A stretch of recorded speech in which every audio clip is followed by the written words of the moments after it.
राधे राधे। आदरणीय गुरुदेव, आपके चरणों में कोटि कोटि प्रणाम। महाराज जी, मेरा मन काफी अशांत रहता है, चित्त स्थिर नहीं रहता, किसी अनिष्ट की आशंका रहती है। महाराज जी, इसका क्या उपाय है? अगर सत्संग सुनाओ कभी तो हमने कई बार कहा है, बिना भगवान के भजन के चिंता, शोक, भय, उद्विग्नता, घबराहट ये जाने वाली नहीं। भजन नहीं करोगे तो पाप कर्म बनेंगे, हम हो या आप हो। एक कर्म, एक भी मिनट कोई बिना कर्म किए नहीं रह सकता, एक भी मिनट। और अगर हमारा भजन और भगवान अध्यात्म से चित्त नहीं जुड़ा तो शरीर से जुड़ा है, और शरीर से जुड़ा है तो वासना से जुड़ा है, वासना से जुड़ा है तो पाप कर्म होगा, पाप कर्म होगा तो ये पक्का यही चलेगा, चिंता, भय, शोक, उद्विग्नता ये अंदर आएगा। आगे चलकर ये डिप्रेशन रूप रख लेता है।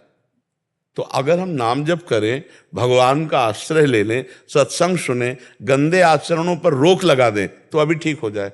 लेकिन अपने लोग गंदे आचरण भरपूर करते हैं और सोचते हैं कोई जंतुर बांध दे, कोई छूछा कर दे, हमें ठीक कर दे। विश्व में कोई पैदा नहीं हुआ, विश्व में कोई पैदा नहीं, सब नौटंकी नाटक, कुछ नहीं। को न काहू के दुख सुख कर दाता, और निज कृत कर्म भोग सुन भ्राता। कोई दुख सुख देने वाला नहीं, आपका कर्म ही दुख सुख देने वाला है। तो अभी बच्चा संभालो तो अपने को संभाल सकते हो। नाम भगवान का जप करो, राधा राधा राधा राधा। और जो गंदी बात है वो आप जानते हैं, वो मत कीजिए। देखो, ये कोई अगर कहे कि हम पाप कर्म को जानते नहीं थे, हमसे हो गया, तो मुझे लगता है कि ये झूठ बात है। आपके हृदय में भगवान बैठे हुए बता देते हैं कि गलत है। डर तभी लगता है जब गलत होता है। भय, चिंता, अनिष्ट की आशंका तभी होती है जब पाप बन जाता है। आपसे पाप बन गया है, स्पष्ट है। आप अपने रजिस्टर को खुद जांचिए न्यायाधीश बन करके, तो आप देखेंगे कि अगर इन पापों का मुझे दंड मिलता तो कितना भयानक होता। और वो पाप गुप्त हैं तो गुप्त नहीं रहेंगे, वो आपको ही जलाएंगे, वो आपको ये केवल आपका प्रश्न नहीं है, ये लाखों का प्रश्न है। ये आपका केवल प्रश्न नहीं है, ये लाखों मनुष्यों का प्रश्न है। सबके हृदय में चिंता, भय की आशंका, शोक, आगे की चिंता, व्यर्थ चिंतन, ये सब बना रहता है। इसी को मिटाने के लिए अध्यात्म है, बहुत प्रसन्नता हो जाएगी। हम ये कह रहे हैं, अगर चित्त भगवान में जुड़ा है, कोई भय नहीं, कोई दुख नहीं, कोई शंका नहीं। और चित्त भगवान से नहीं जुड़ा है तो करोड़ों रुपया जमा कर लो, सब व्यवस्था कर लो, फिर भी चिंता, भय, शोक इससे मुक्त नहीं हो सकती, क्योंकि मृत्यु आने वाली।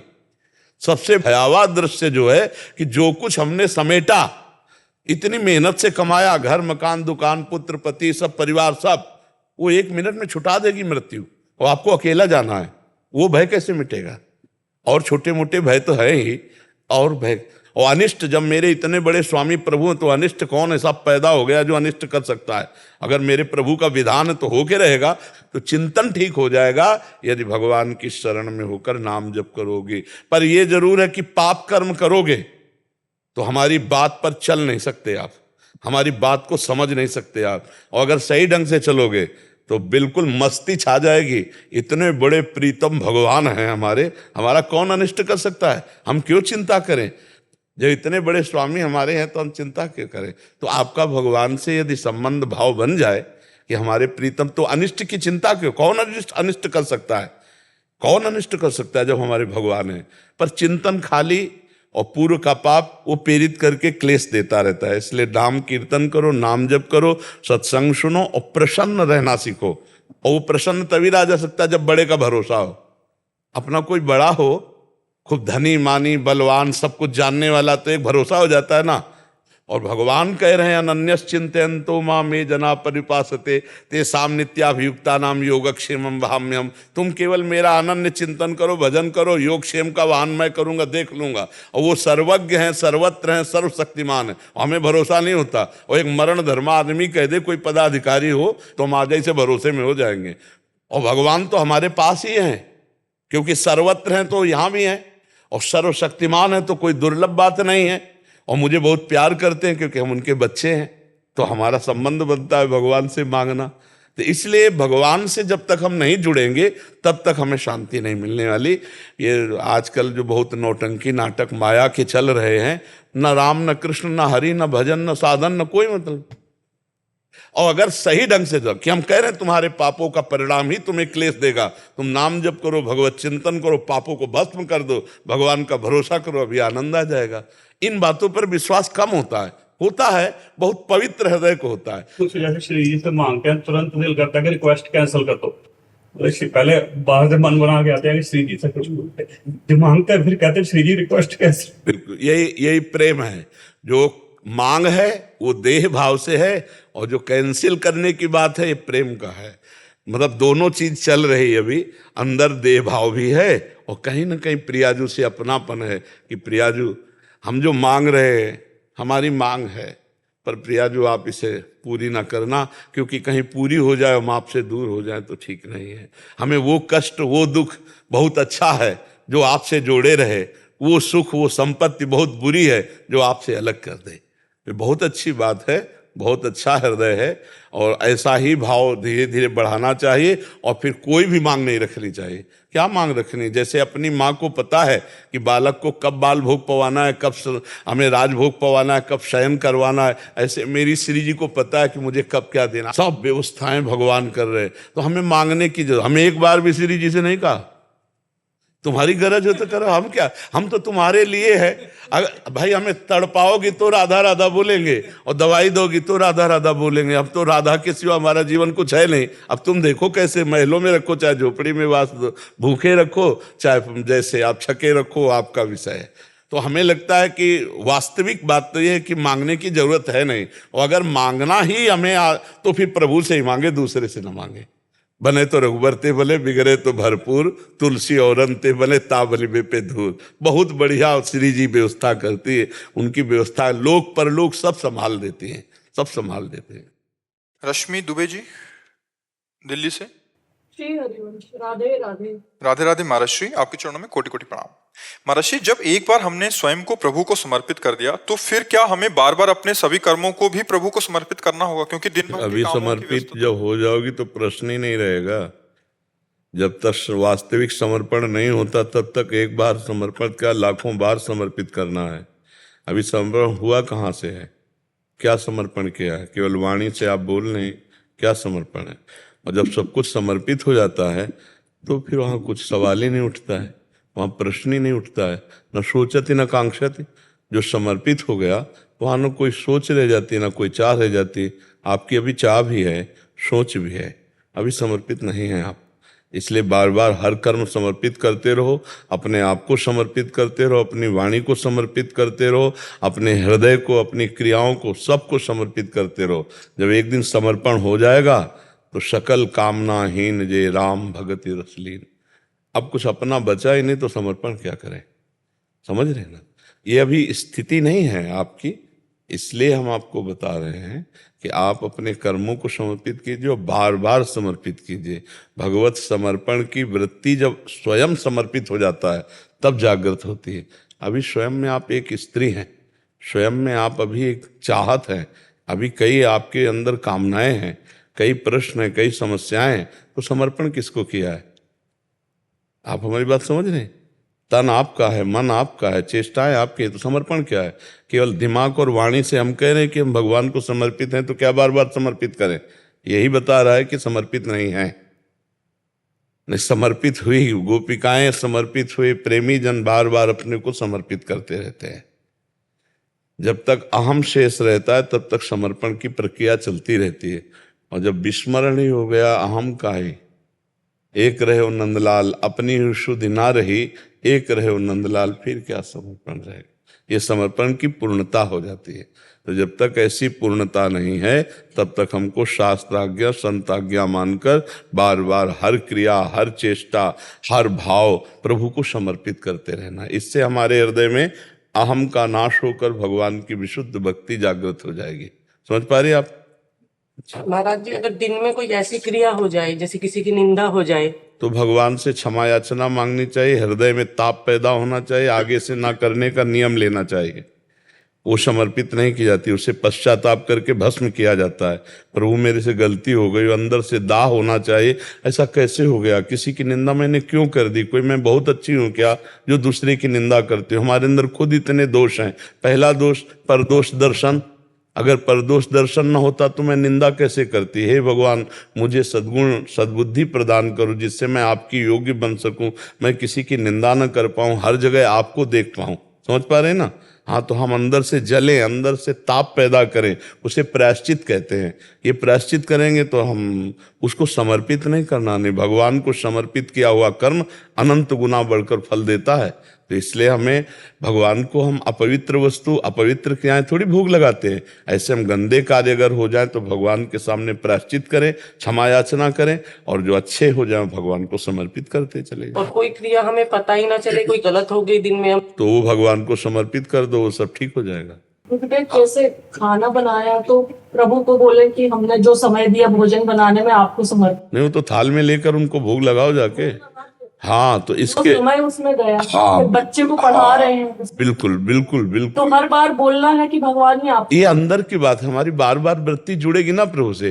प्रभु 8 से 9 बजे तक जो हमारा समय गया, पता नहीं इसमें कितनी बार आपको स्मरण किया या विस्मरण हुआ, ना तो 1 घंटे का समय आपकी सेवा। बहुत बार भूल जाते हैं। तो इकट्ठे समर्पित कर दो, 5 घंटे बाद जब याद आवे तब समर्पित कर दो, वो तो पूरा समय है। फिर शयन करने जाओ तब पूरा समर्पित कर। हमारा चित्त भगवान से जुड़ा रहे, हमारी वृत्ति समर्पण की बनी रहे, और जब समर्पित हो जाएगा तो फिर ये सब नहीं होता। फिर तो उसका रोम रोम भगवतमय हो जाता है। जब तन मन सब समर्पित हो जाता है ना, तो निर्भय, निश्चिंत, निशोक, विपरीत भावना का त्याग, संशय रहित वो भगवदानंद में मगन रहता है। अभी वो स्थिति नहीं है, इसलिए हमें बार बार वो प्रक्रिया करनी है। भारती शर्मा जी, मुजफ्फरनगर से। राधे राधे, श्री हरिवंश। राधे राधे महाराज जी। महाराज जी, मैंने सुना है कि जिस पर भगवान की कृपा होती है वही भगवान में मन ध्यान लगा नहीं, पाते सब हैं। पर भगवान की कृपा होती है। कोई ऐसा नहीं है जगत में जिस पर भगवान की कृपा न हो। भगवान ने कहा है सब मम प्रिय सब मम उपजाए। भगवान ने कहा सब पर मोर बराबर दाया। अब भजन न करो, गंदी बातें बोलो, गंदी चिंतन करो, गंदा दृश्य देखो, गंदी क्रियाएं करो, बोलो हम पे भगवान की कृपा नहीं, तो मानो दुर्गति को भोगो जाके। तुम्हें वाणी का पावर दिया, अब इससे गाली भी दे सकती हो, इससे राधा राधा भी बोल सकती हो, इससे मीठा भी बोल सकती हो, इससे कड़वा भी बोल सकती हो। तुम्हें हाथ दिए, इससे अच्छा भी कर सकती हो, बुरा भी कर सकती हो। तुम्हें नेत्र दिए, अच्छा भी देख सकते हो, बुरा भी देख सकते हो। तो बुरा देखो और कह दो अच्छा देखने वालों के ऊपर भगवान की कृपा है जो अच्छा देखते हैं, लेकिन हमारे ऊपर कृपा नहीं इसलिए हम बुरा देखते हैं। ये तो मूर्खता हुई, हमें तो लगता है बच्चा। आपको वाणी दी, आप राधा राधा बोल सकती हो, आप अच्छा बोल सकती हो, तो आप बुरा क्यों बोलो? अगर बुरा बोलती है तो आपकी मूर्खता है ना। आप बुरा कार्य करती हैं जानते हुए भी, तो आपकी मूर्खता है ना। भगवान ने दिया, आप अच्छे कार्य करो, तो आपको महसूस होगा हमारे ऊपर भगवान की कृपा है। सब पर भगवान की दया, सब पर मोर बराबर दया। पिता का प्रेम सबके प्रति होता है। अब एक शराब में पैसा खो दे तो वो कहते हमारे ऊपर पिता की कृपा। पिता ने तो सबको पावर दिया, लेकिन उसका प्रयोग कहाँ तुम करते हो? भगवान की तो सबके ऊपर कृपा है। जो ये मान करके अच्छे आचरण करता है, भजन करता है, वो अच्छा आदमी बन जाता है। उसको लगता है भगवान की कृपा है। अब जब बुरे आचरणों में जाओगे तो भगवान की कृपा का महसूस ही नहीं होगा आपको। पापवंत कर सहज स्वभाव, वो मानेगा ही नहीं कि हमारे ऊपर भगवान की कृपा है। काले कर्म ईश्वर ही मिथ्या दोष लगाए। सब भजन कर सकते हैं, सब अच्छे आचरण वाले बन सकते हैं, पर आप बनिए तो। अब गलत दृश्य देखेंगे, गलत बातें बोलेंगे, गलत क्रियाएं करेंगी, हृदय में गंदी बात रहेगी, तो कैसे सद्भावना आएगी? कैसे भगवान की कृपा की बात तुम सोच पाओगे? तो इसीलिए फिर कहते हैं भाई हमारे ऊपर भगवान की कृपा नहीं, हम भी भजन करते। तो कह रहे हैं काले ही कर्म ईश्वर ही मिथ्या दोष लगाए। काल को, कर्म को, ईश्वर को मिथ्या दोष लगाकर लोग अपने को नरकगामी बना लेते हैं। भगवान नहीं चाहते कि आप नरक जाओ, भगवान नहीं चाहते आप गलत करो। आप खुद अपनी चाहत में फंसकर गलत कर देते हैं। समझ में आ रही है हमारी बात? हाँ, तो भगवान तो बड़े कृपालु हैं। जैसे माता पिता का हर पुत्र पर प्यार होता है, अब पुत्र ही आचरण गलत करे तो फिर बात अलग है। उनके प्यार में कोई कमी नहीं। देखो क्या भगवान के प्यार में कमी? हमें कितना सुंदर बनाया है, कितना सुंदर संसार दिया है। हम यहाँ अच्छे अच्छे कार्य करके आनंदित हो सकते हैं, और बुरे बुरे कार्य करके जेल जा सकते हैं, नरक जा सकते हैं, दुर्गति को प्राप्त हो सकते हैं। अब इसमें भगवान की क्या? बाजार है, क्या खरीदना चाहते हो आप खरीदो। बुरी चीजें खरीदना चाहते हो कि अच्छी चीजें खरीदना चाहते हो? अब बाजार तो मालिक की है, वो तो पूरी होगी, हर चीज वहां होगी, लेकिन आप खरीदना क्या चाहते हैं? तो ये बात। गौरव जी। राधे राधे गुरु जी। महाराज जी, आपके चरणों में कोटि कोटि प्रणाम। महाराज जी, यदि हमें भगवान है, वह भगवान से हम, तो फिर हमें अपने ही कार्यों पर संदेह क्यों होता है? वो हम इस संदेह को दूर क्योंकि कैसे तुम करें? ऐसा अनुभव नहीं कर पा रहे ना। दूध में घी है, पर एक प्रक्रिया है, उस प्रक्रिया से निकालोगे क्यों? भला पूड़ी पका के दिखाओ सीधे दूध में, नहीं पकेगी। और उसी में घी है, 5 लीटर दूध है, उसको पहले दही उबालो, दही जमाओ, मंथन करो, मक्खन निकले, फिर उसको उबालो, तो आप फिर देखो घी निकल जाएगा। उसी में घी है, आप में परमात्मा है, लेकिन साधना नहीं है ना, इसीलिए संशय। जिसको ज्ञान ना हो उसे कहा जाए ये दूध है इसमें घी है, तो कैसे मानेगा कि यार इसमें घी कहाँ है, नहीं है घी। लेकिन प्रक्रिया के द्वारा उसी से घी निकल जाएगा, नहीं निकल जाए। अब जैसे ये मेहंदी है, आप मेहंदी को एक एक रेसा रेसा चीर डालो, कहीं लालिमा मिले तो बताना, कह दो यार मतलब मेहंदी में लालिमा तो होती लेकिन इसमें है नहीं। प्रक्रिया है, आप उसको बांटो, बांट के हाथ में रखो और 40 मिनट बाद धो दो, देखो हाथ में लालिमा आ जाएगी, आ जाएगी, ले आ जाए। तो ऐसे परमात्मा आप में है, लेकिन साधना करो, साधना रूपी प्रक्रिया नहीं तो आपको परमात्मा अनुभव में ले जा रहा है, वो है यही। संशय इसीलिए हो रहा है क्योंकि साधना नहीं। साधना हो जाए तो संशय खत्म हो जाए, यही अनुभव हो जाता है। छाती के अंदर ही बैठे हैं भगवान, हाँ, अपने हृदय में। सबसे पहले भगवत साक्षात्कार हृदय में होता है, पहले हृदय में होता है फिर बाहर होता है, ध्यान रखला। पहले हृदयस्थ भगवान, फिर बाहर भगवान आते हैं। तो ये बात समझ रहे हैं, हमारी साधना बने तब बात समझ में आए। हम भगवान का नाम जप करें, भगवान की लीला कथा गाएं, संयम से रहें, गंदे पापाचरण ना करें, धीरे धीरे हृदय पवित्र होगा, संशय नहीं रह जाएगा, समझ में आ जाएगा कि भगवान है। और अभी तो बहुत दूरी है, क्योंकि हम शरीर अभिमान में हैं, भोगों में हैं, संसार प्रिय लग रहा है, भोग अच्छे लग रहे, तो भगवान कैसे समझ में आएंगे? वो तो अंदर विराजमान है। देखो प्रधानमंत्री हैं, आप मिलना चाहो मिल सकते हो, लेकिन ऐसे नहीं मिल सकते कि हमारी तुम्हारी तक मिल सकते हैं। वहाँ एक प्रक्रिया है, उस प्रक्रिया से पास होइए और ये अधिकार साबित हो जाए कि आप मिलने योग्य हैं, तो भारतीय आप मिल सकते हैं। जब एक प्रधानमंत्री मनुष्य है, उनसे मिलने के लिए हमें योग्यता और प्रक्रिया की जरूरत है। नहीं, महीनों लग जाएंगे, अभी थोड़ी मिल जाओगे कि जाए मिला है। और अनंत ब्रह्मांडों का मालिक जो है, अब आपको सोचो, जो अनंत ब्रह्मांडों का मालिक है उससे आप अभी मिल सकते हैं, अभी। पर मिलने की परम व्याकुलता, चाह पैदा हो जाए, बस यही हमारे भगवान को चाहिए। रुदु शुश्रम राजन कृष्ण दर्शन लालसा, हे श्री कृष्ण आपके बिना जिया नहीं जा। अभी यहीं प्रकट हो जाए, सबके बीच में आपको दर्शन देंगे, किसी को दिखाई नहीं देंगे। रुदु शुश्रम राजन कृष्ण दर्शन लालसा। तो हमारे अंदर भजन हो, साधन हो, भगवान की भक्ति हो, तब हमारे अंदर रोना आए भगवान के लिए, प्रबल रोना आ जाए तो अभी भगवान प्रकट हो जाए। भाई योग्यता तो आपको दिखानी पड़ेगी। वो दैवी शक्तियां, जब कोई भगवान से मिलने के लिए चलता है ना, तो उसकी परीक्षा होती है कि आप भगवान से मिलना चाहते हो कि नहीं। कैसे? लो रुपया, राजी हो जाओ। राजी हो गए तो लाखों उसी में राजी हो गए, भूल गए कि भगवान से मिलने के लिए चले थे। उसे कंचन कहते। फिर सुंदर सुंदर भोग भोगो, सुविधा है, सब फ्री, भोगने में लग गए तो भूल गए। अब जो दैवी शक्ति तुम्हें ले जाना चाहती थी वो काट दिया, नहीं ये भगवान से मिलने लायक नहीं। फिर तीसरी मान सम्मान बढ़ाई, अरे आप तो भगवान हो, आप तो सरकार हो, आप तो जय हो, अगर इसमें राजी तो काट दिया कनेक्शन, नहीं नहीं ये मिलने वाला। जब उतने पे भी रोना शुरू है, हे प्रभु हे करुणा निदान, तो साकरी गली है, भगवान से मिलने की साकरी गली है। प्रेम गली अति साकरी तामे दो ना सवाय, वह वहां से क्रॉस करवा दिया, आगे भगवान मिल गए, समझ गए। तो खूब नाम जप करो, भगवान का चिंतन करो। पहले ये इतनी योग्यता कि मुझे कुछ नहीं चाहिए। हम तो एक साधारण उदाहरण देते हैं, जब एक बालक रोने लगता है खिलौने से ना खेल के, तो माँ का ध्यान उधर खींचता है, फिर वो अपनी बेटी को भेजेगी या किसी को भेजेगी, जाओ जाओ गोद में ले लो। अगर वो उतने पे भी रोना बंद ना किया तो कहीं नहीं मानेगी, मुझे ही लेना पड़ेगा, तब वो जाके गोद उठाती है। खिलौना या किसी के भेजने पर उसका रोना बंद नहीं होना चाहिए। ऐसे हमारे पास भी खिलौने भेजे जाते हैं माया के, खेल लो खेल लो, या रिद्धियां सिद्धियां ले लो, रिद्धियां सिद्धियां गोद में उठा लो।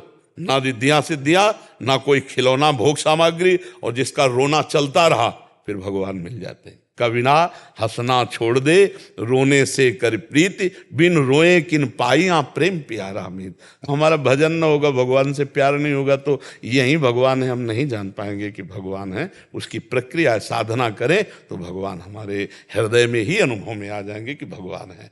ठीक है ना। शशि तुषार शर्मा जी। दिल्ली से। राधे राधे। राधे राधे महाराज जी। महाराज जी, मैं आज तक में एंकर हूँ। गुरुदेव आपकी खबरों को कई जी न्यूज चैनल है महाराज जी। गुरुदेव आपकी खबरों को कई बार पढ़ा है, बहुत अच्छा महसूस होता है। महाराज जी, मेरा एक प्रश्न है कि इस दुनिया में हमारी क्या खबर हो सकती है?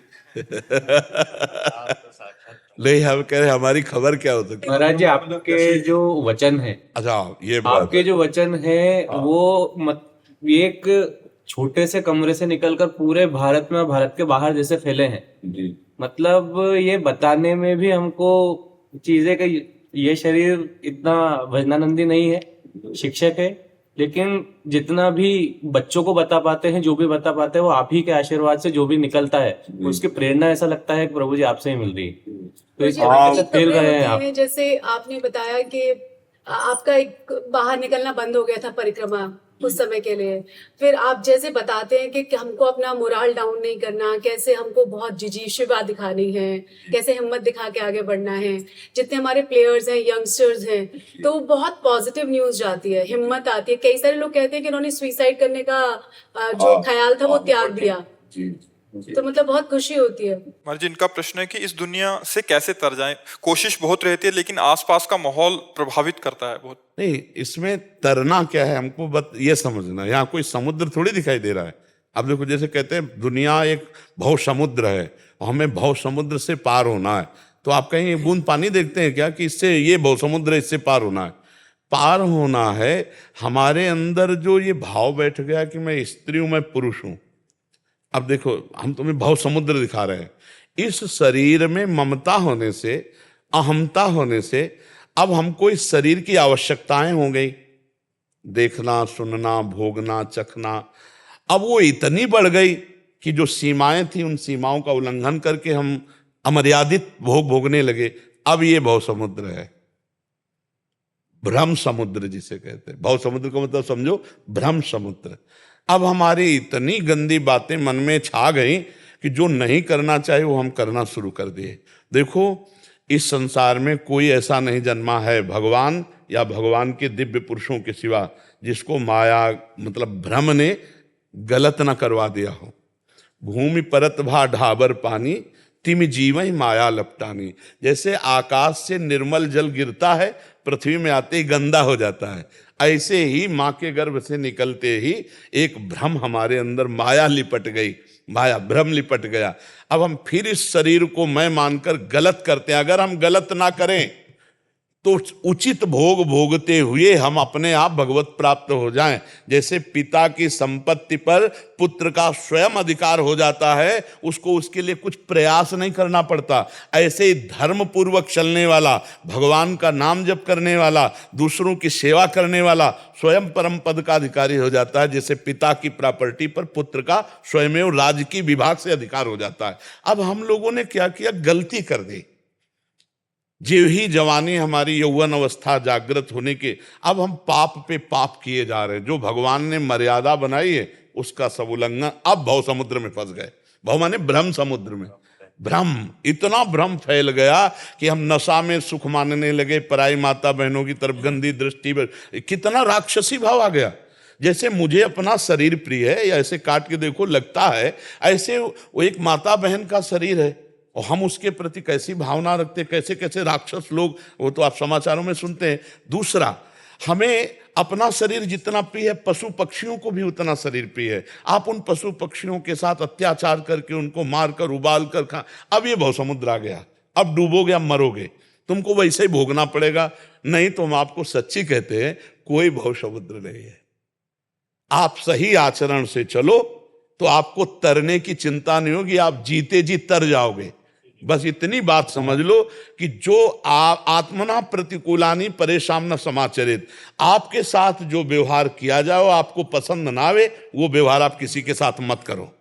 सीधी बात, आत्मना प्रतिकूलानी परेशान न समाचरित। और जिसे आप जानते हैं ये पाप है, गलत है, उसे आप मत करो।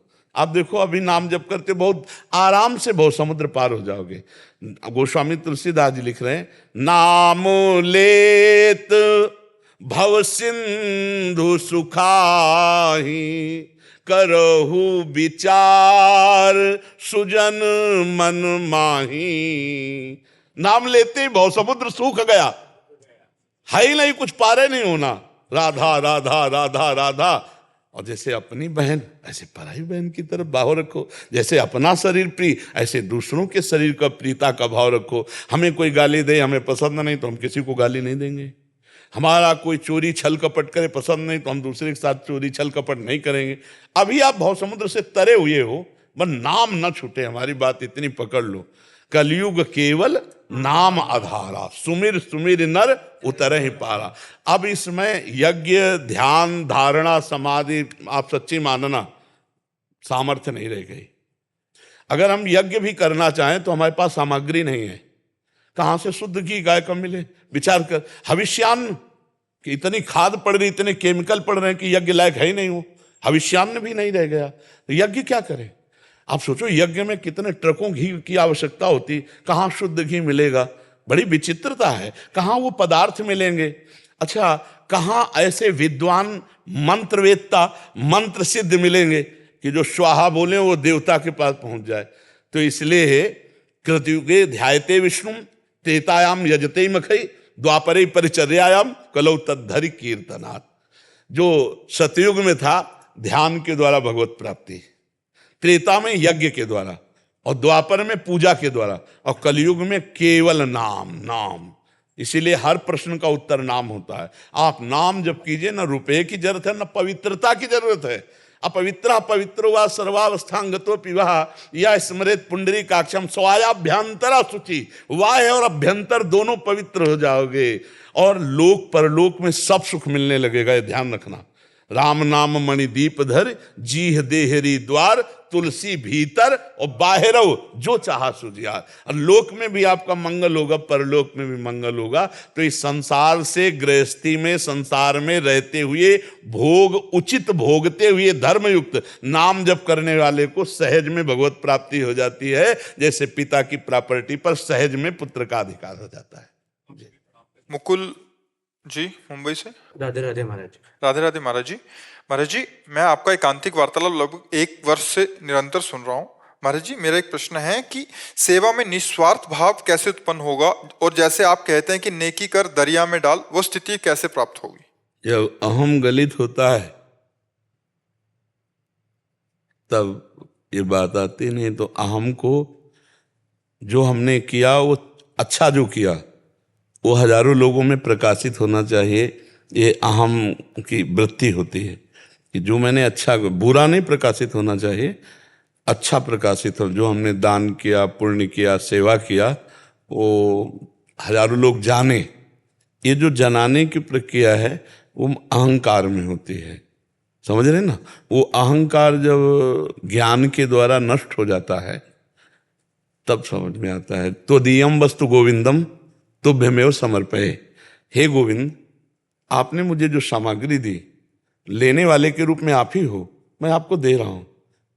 केवल मेरा निमित्त बनना है, दे तो आप और रहे।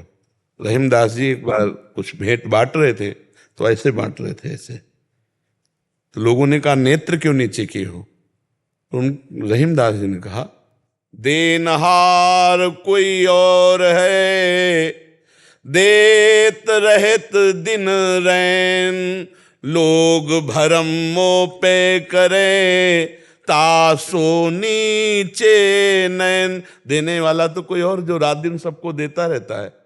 लोग कह रहे हैं रहीमदास जी बांट रहे हैं इसलिए मेरे नेत्र नीचे हैं, कि ये जान नहीं पा रहे कि देने वाला कोई और। अहम रहित वृत्ति अपना सम्मान प्रकाश नहीं चाहती।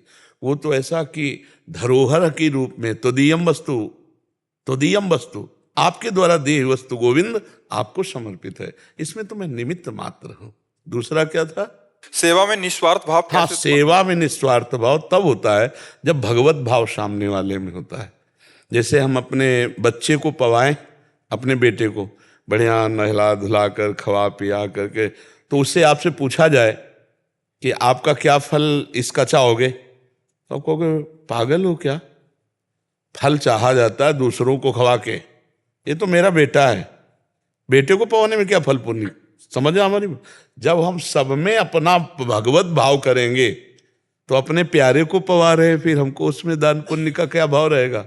हमारा निस्वार्थ भाव आ जाएगा ना। जैसे हम अपने पिता को पवाएं, अपने पुत्र को पवाएं, अपने रिश्तेदार को पवाएं, अपने दामाद को पवाएं, तो हमारी कोई कामना लगती है क्या?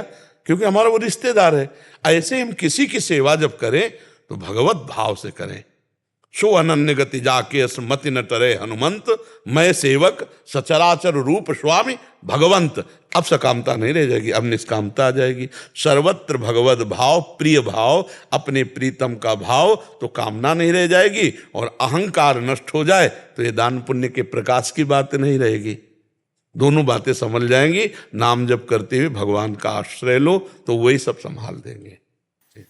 सिद्धि जी मुंबई से। श्री हरिवंश। राधा वल्लभ श्री हरिवंश महाराज जी, आपके चरणों में कोटि कोटि प्रणाम। गुरु जी, यदि हरि और हर एक ही हैं तो क्या तुलसी जी की माला और रुद्राक्ष साथ में धारण कर सकते हैं? कर सकते हैं, रुचि है, बिल्कुल रुचि, बिल्कुल एक है, बिल्कुल किंचन मात्र भी अंतर नहीं है। वो तो जब उनको स्वांग करना है ना, तो सृष्टि के रचने का स्वांग किया तो ब्रह्मा जी के रूप में। ब्रह्मा जी कहाँ से प्रकट हुए? हरि के नाभि से कमल और कमल से ब्रह्मा जी। तो ब्रह्मा जी तो भगवान श्री हरि ही तो बने, और भगवान श्री ब्रह्मा जी के भ्रकुट से रुद्र का अवतार श्रीमद् भागवत के अनुसार होता है। वही हरि हैं, वही हर हैं, वही ब्रह्मा हैं। और सही पूछो तो वही चराचर जगत है। मत्ता परतरम नान्यत किंचिदस्ति दलत, जो उनके सिवा कोई है नहीं, बस हमारे नेत्र पहचान ले। तो हम तो कहते हैं कि रुद्राक्ष धारण करो, तुलसी धारण करो, जो मन आवे सो किसी तरह भगवान से जुड़ो। पहले अपने मन को भगवान से जोड़ो। गले में तुलसी पड़ी है, रुद्राक्ष पड़ा है और मन विषयों में है तो बात नहीं बनेगी। और कुछ नहीं पहने और मन में आपके राम कृष्ण हरि चल रहा, बहुत बढ़िया बात है। हमारी बात समझना। बहुत ढेर सारे माला पहने हैं और गंदे आचरण, गंदा चिंतन, मनमानी आचरण, तो बात नहीं बनेगी। और आप बिल्कुल बाहर से कुछ नहीं और अंदर से नाम चल रहा बड़े अच्छे, तो आप भगवान के लाडले हो जाएंगे। भगवान आप पर विशेष कृपा करें। भगवान ने गीता जी में चिंतन पर पूरा जोर दिया है। अनन्यश्चिंतयन्तो माम अनन्य चेता। चिंतन तुम्हारा ठीक चल रहा है तो सब ठीक है, और चिंतन बिगड़ा हुआ है तो बाहर से कुछ भी हो भगवान महत्व नहीं रखते। देखो भगवान तो सबके मन की जानते हैं ना, तो भगवान जान रहे हैं ना किसे माया चाहिए, हम नहीं चाहिए, कभी भगवान कृपा नहीं। और आप गृहस्थी में हो, वो अंदर से आपके, हे भगवान आपके द्वारा दी हुई इस गृहस्थी रूपी सेवा में मैं हूँ। नाथ मेरे से तो उतना भजन बन ही नहीं सकता जितना संत महात्मा जन भजन करते। हे नाथ, कभी हम पर विशेष प्यार भगवान का आपके ऊपर होगा। ये बात समझ ला।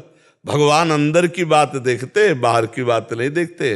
अंदर जितना प्यार भगवान के प्रति है, वो कोई भी हो, भगवान उसको बहुत बहुत प्यार करते हैं। तो अंदर से प्रीति करो।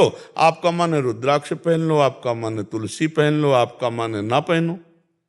हमारी खास बात इससे नहीं, हमारी खास बात है तुम्हारा मन, तुम्हारा चित्त, तुम्हारे आचरण पवित्र हो और मन भगवान में लगा। बढ़िया बात है, ये बढ़िया बात है। अब इतनी मालाएं हम पहन लें कि भाई सरस्वती को प्रसन्न करने के लिए अमुक माला, देवी को प्रसन्न करने के लिए चंदन की माला, उनको प्रसन्न करने के लिए अमुक, ढेर सारी मालाएं पहन लें और मनमानी आचरण करें तो मालाओं से थोड़ी बात बन जाएगी। बात बनेगी अंदर के चिंतन से। अंदर का चिंतन है तो सब बात बढ़िया है। हम कह रहे पहनो, पर अंदर का चिंतन भी सुधारो। और अंदर का चिंतन न सुधरे बाहर से तो दिखावा नहीं हो जाएगा, दिखावा हो जाएगा। हाँ, उसी को दंभ कहते हैं कि अंदर कुछ और है, बाहर कुछ वेश और है, और आचरण कुछ और है। तो सब तीनों चीजें अलग अलग है। जिसका मन एक, वाणी एक और आचरण एक, वही सच्चा है। जो मन में है वही वाणी में, वही आचरण में, वही सच्चा। जिसकी वाणी में कुछ और, मन में कुछ और, आचरण में कुछ और, वही दम्भी, वही पाखंडी। इसी को तो कहते हैं। तो इसलिए पहनो बढ़िया है, भगवत स्वरूप है।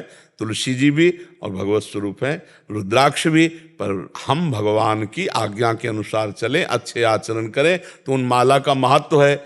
माला पहने हुए मनमानी कर रहे हैं तो फिर अच्छी बात नहीं है। ये भी ध्यान रखें कि फिर माला की अपमान वृत्ति का भी अपराध लगता है। बोले यार शर्म नहीं आती, कंठी पहरे हो, रुद्राक्ष पहरे हो, क्या खा रहे हो, क्या पी रहे हो, क्या बोल रहे हो, कहाँ खड़े हो, क्या ये चीज ध्यान रखो कि बिल्ला लगा करके फिर उसकी मर्यादा का भी पालन करना चाहिए। नहीं तो मान लो कंठी तिलक पहने हो, ऐसे मनमानी खान पान हो, आचरण, बोले देख लो कंठी पहने हैं और क्या खा रहे हैं, क्या बोल रहे हैं, क्या देख रहे हैं, क्या सुन रहे हैं, कहाँ खड़े हैं, उसकी मर्यादा भी रखो जी। दीपक कुमार जी। राधे राधे श्री कृष्ण। महाराज जी राधे राधे, आपके चरणों में कोटि कोटि प्रणाम। महाराज जी, हमारे सबके अंदर भगवान मौजूद है, तो भगवान जी हमें ये बुरे कर्म करने से क्यों नहीं रोकते?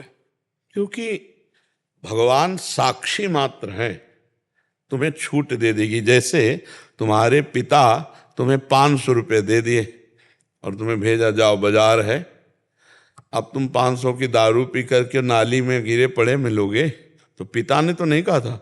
पिता ने 500 रुपये दिए थे कि तुम्हें उचित खर्चा करना है।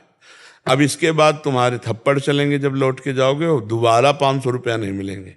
ऐसे ही तुम्हें मानव देह मिली और भगवान ने तुम्हें अपना पावर दे दिया, देखने सुनने बोलने, ये सब भगवत पावर, भगवत शक्ति से आप चल रहे हैं। अब इसका प्रयोग कहाँ करते हो? गंदी बातें देखते हो, गंदा आचरण करते हो, गंदे खान पान को करते हो, ये तुम्हारे ऊपर छूट है। इस बात में मनुष्य की स्वतंत्रता है, वो बुरा कर सकता है या अच्छा कर सकता है, इसके लिए छूट है। परिणाम तुम्हें मिलेगा। जैसे खेती दे दी, बीज दे दिया और विविध प्रकार के बीज दे दिए, अब उसमें तुम बोते क्या हो? बम्बूल बोते हो, गन्ना बोते हो, दाख बोते हो, ये तुम्हारे ऊपर छूट है। यही मनुष्य योनि की महत्ता है कि तुम्हें ऊपर छूट है। आप तुम बुरा से बुरा कर्म कर सकते हो, अच्छे से अच्छा कर्म कर सकते हो। बुरा कर्म के नरक आदि दुर्गति को प्राप्त हो गए, अच्छा कर्म करके स्वर्ग आदि या भगवत प्राप्ति करो। ये छूट है, इसलिए भगवान नहीं रोकते। ये तो हमने सिद्धांत बताया। अब दूसरी भाव की बात बता रहे, भगवान सबको रोकते हैं। बेईमानी मत करना, हमें ईमानदारी से बताना। जब तुम बुरा करना चाहते हो या चलते हो तो तुम्हारे अंदर आवाज आती है कि नहीं कि गलत है? सच्ची बताना, सबके हृदय में आती है। तो आपने उस भगवान की बात को कहाँ माना? भगवान बुरा करने से रोकते हैं, सबको रोकते हैं। ए गलत है, मत करना, फंस जाओगे। लेकिन नहीं जी, बात बहुत धीमी आवाज होती है। आपको कभी सुनाई दी है? वो धीमी आवाज होती है भगवान। अगर वो बात मान लो तो ठीक हो जाएगा। लेकिन महाराज जी, वो मन फिर वो तो बस यही तो छूट है, यही तो खेल का खिलाड़ी है। मन और 5 ज्ञानेंद्रिय, इन्हीं के चक्करों मना खष्टा। भगवान खुद बोल रहे हैं गीता जी में, ममैवांसो जीवलोके जीवभूता सनातनः मना खष्टानि इंद्रियाणि प्रकृति स्थानि करसति। भोगों की तरफ, प्रकृति की तरफ, माया की तरफ आकर्षित होकर वो पापाचरण कर लेता है, फिर उसका दंड भोगता है जीव, उसी को भोगना पड़ता है। इसीलिए सावधान होकर के चलो। गलत करोगे तो भाई पिटना पड़ेगा, अच्छे करोगे तो प्रशंसा होगी, आपका नाम होगा, आपको धन्यवाद मिलेगा, और नहीं तो फिर धिक्कार मिलेगा और नरक आदि और जेल आदि काटना पड़ेगा। तो ये छूट दी है भगवान ने कि तुम जो चाहो अच्छा करो या बुरा करो, ये तुम्हारे ऊपर छूट है। और समझाने के लिए ऐसा नहीं है कि भगवान समझाते न हो, भगवान समझाते हैं, किसी न किसी रूप में भगवान समझाते हैं पक्का। ऐसा नहीं कि तुम गलत करने जा रहे हो तुम्हें समझाए ना भगवान, अंदर से भी समझाते हो, बाहर से भी समझाते हैं। किसी न किसी दोस्त के, किसी न किसी के दिमाग में कि यार भाई तुम गलत रास्ता क्यों चयन कर रहे हो, यार सही ढंग से चलो। वो भगवान ही तो आपको प्रेरित कर रहे हैं। भगवान सबको सावधान कर देते हैं। अंदर से आता है ये फंस जाओगे, बहुत गलत है, बहुत बुरा होगा। और जब फंस गए तो बोले यार हमारे अंदर आया था कि फंस जाओगे, पर हम फंस गए, बुरा फंस गए। भगवान तो बिल्कुल ऐसे समझो साक्षी पिता की तरह है। तुम्हें ये जीवन दे दिया, कर्म भूमि दे दी, अब जो चाहो करो, परिणाम तुम्हें भोगना पड़ेगा। अच्छे कर्म करोगे तो अच्छा भोगना पड़ेगा, बुरे कर्म करोगे तो बुरा भोगना पड़ेगा। और बुरे कर्म कर डालो, अगर हो भी गया और भगवान के शरण में हो गए तो वो बचा लेंगे।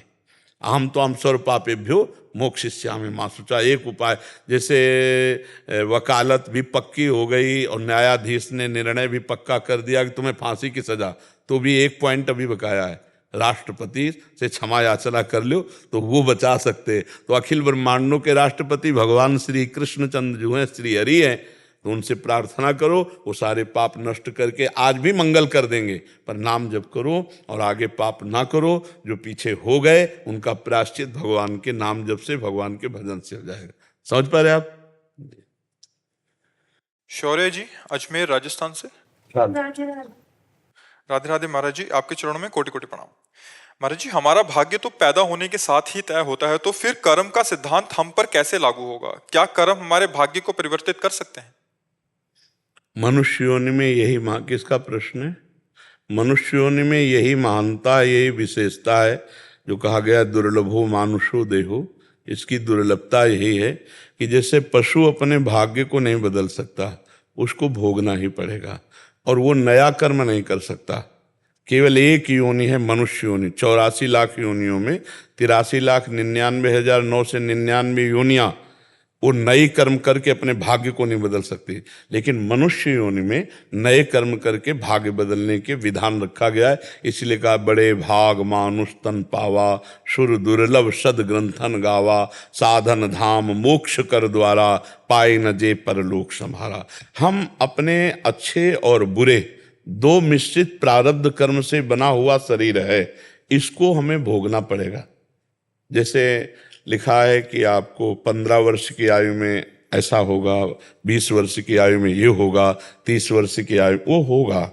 आप अच्छा कर्म करें या बुरा कर्म करें उससे कोई मतलब नहीं, पहले से निश्चित हो चुका है। जैसे इसका 35 वर्ष की आयु में माता के गर्भ से ही किडनी का वंशानुगत रोग था और वो प्रकाशित हुआ, उसका भजन से कोई लेना देना नहीं, क्योंकि ये शरीर पहले से रच गया है, इसका प्रारब्ध रच गया है।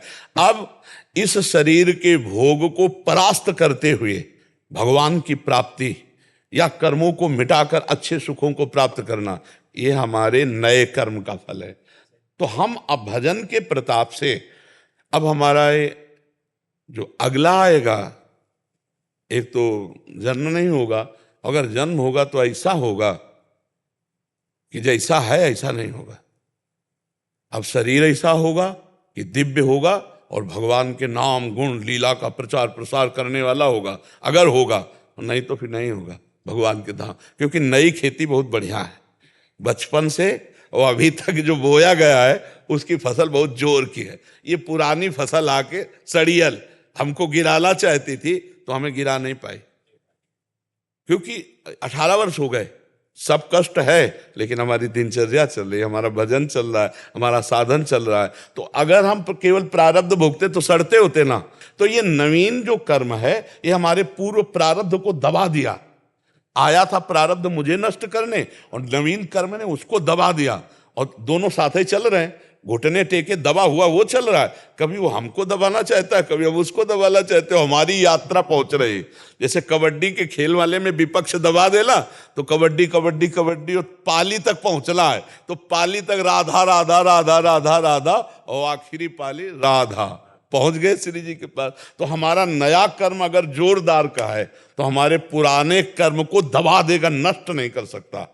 पुराने कर्म को दबा करके और हमें आगे बढ़ा देगा, भगवत प्राप्ति के मार्ग में बढ़ा देगा, या सफलता के जिस मार्ग के आप पथिक हैं, सफलता मिलेगी तो भगवान के नाम से, भगवान के आश्रय से मिलेगी। और मनुष्य जन्म में हमें यही बहुत बड़ी उपलब्धि है कि हम जो चाहें बन सकते हैं। हम भूत बन सकते हैं, हम नाली के कीड़ा बन सकते हैं, हम भगवान का भजन करके देवता भगवत स्वरूप बन सकते हैं, जो चाहो बन सकते हो, छूट है। पर गलत आचरण करके तो अच्छा नहीं बना जा सकता। अच्छे आचरण, अच्छा खाना पीना, अच्छा आचरण, दूसरों को सुख प्रदान करना और भगवान का नाम जप करना, फिर इससे उन्नति हो सकती है।